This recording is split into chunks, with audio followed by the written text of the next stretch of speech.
The final game at historic Highmark, a high point for the Buffalo Bills.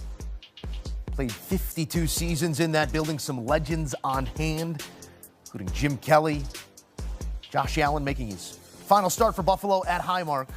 First play of the game, Allen hands it off to James Cook for a 10-yard gain, and that secures his 122nd regular season start, longest active streak in the NFL, and you can pop those pretty tops. That was it for Allen. We'd see Mitch Trubisky, and man, we could have seen Brian McFadden playing quarterback in this game, and the Jets still wouldn't have had a chance. I've never played quarterback before. Yeah, Joe, you never see him throw before. Just run the ball then. Hits Dawson Knox because Aaron Glenn's Jets don't have much fight left in them.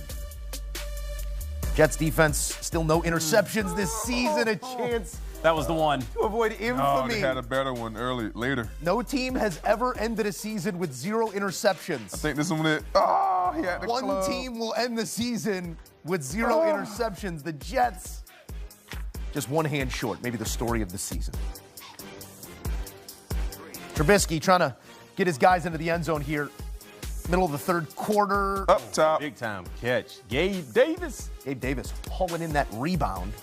Finished with 259 yards passing and 4 passing touchdowns. Did Trubisky, as he's the player that will have his fingerprints all over this final game at Highmark as the Bills clinch the 6th seed in the AFC.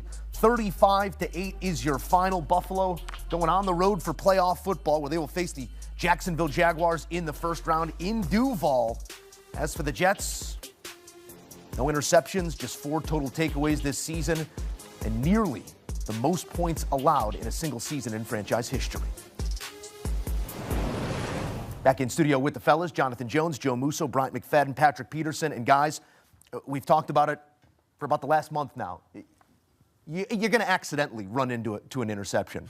They almost accidentally run into a couple here. Again, Buffalo is your storyline. They are your 6th seed moving forward to playoff football. But as for the Jets, maybe more pertinent right now, Mac, is the question of who is best fit to lead this team moving forward? Because you hire a defensive head coach.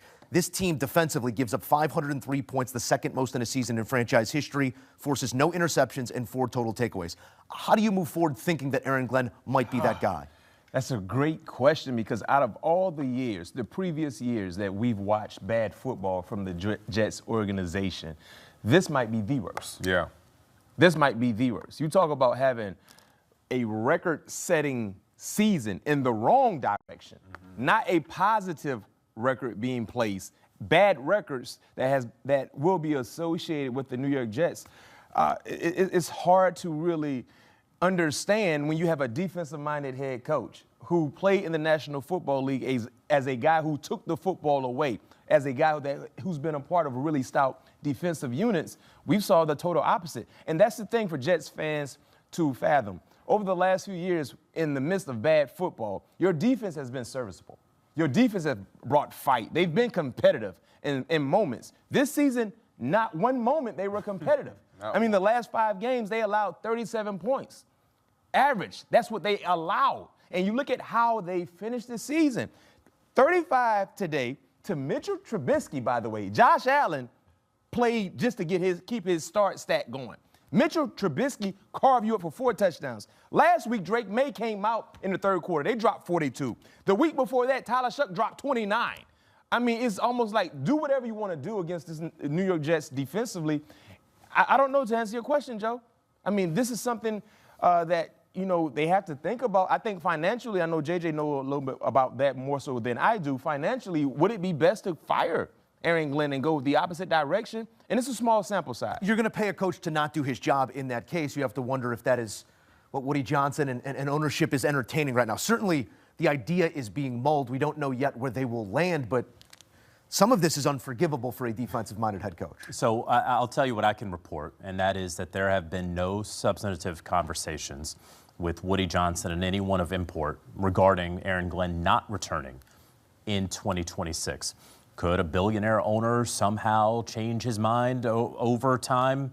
Sure, but I have gotten no indication that the Jets would move on from Aaron Glenn, and it was almost irrespective of what it looked like out there on the field tonight, and it didn't look good.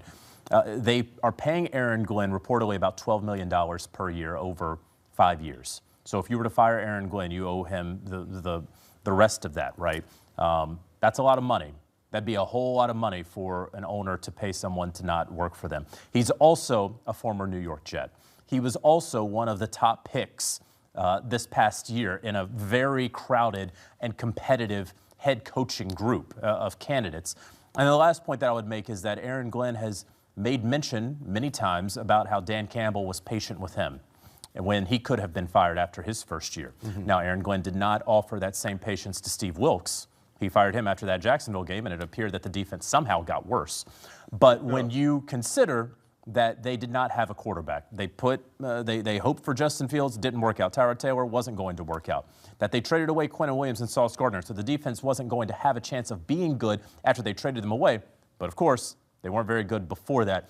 It does appear that Aaron Glenn will be back, regardless of whether anyone here thinks that he should be back. Yeah, I think Aaron Glenn will be back, but this was a bad loss to a backup team from the Buffalo Bills. 30 first downs, 470 yards total offense, 211 yards on the ground, and still no interceptions. What does that say about the effort? What does that say about the willingness? I get it. You traded away your best players on both sides of the ball. You have a wide receiver that we haven't seen go for a minute. You have Sauce gone. You have big fella in the middle gone. You have all of these excuses to say, hey, we're just at a talent deficit. But effort-wise, what have you seen from the Jets? The effort haven't been there as well. And that, to me, that falls back on the head coach. And that's where the head coach is going to have to do, obviously the season's over now, but have to do a good job of getting his guys in there, guys who understand how he want to move things forward, how he want to orchestrate his defense, how he want his guys to be represented as a New York Jet. Yeah, and when you talk about effort, we knew this would be a talent problem for the Jets this season, especially when they traded away some of their top defenders in Sauce and Quentin Williams. But when you look at other teams around the National Football League, they have talent issues as well. Yeah. But they're still scrappy. They're still competing. Yep. Even with the Raiders, right? They're competing against the Kansas City Chiefs. And granted, the Kansas City Chiefs missing some starters, but they're not laying down. You look at the New Orleans Saints, look at how Kellen Moore has turned around their viewpoint with their team and finding ways to be scrappy and compete. That's the first telling sign for a bad team if the coach still has a hold on the locker room. Are they fighting? Are they scrapping? If you lose, it's one thing. But if you lose swinging, and you might not connect, but we see you swinging, that's one thing. They're not even swinging And in New York. That's one of the things that owners want to see when their team is not in the best position possible. Are the guys still out there fighting? Are the guys still out there executing to the best of their ability? And I think that's what's going to be the common denominator when it's time to make that decision about Aaron Glenn here probably in the next couple of days. Nothing left to fight for the Jets as their season comes to a close. Another one to forget. Worst record in first season as a head coach. This doesn't help him out either. 3-14 in his first go-around at the helm. Aaron Glenn at the Jets, grounded.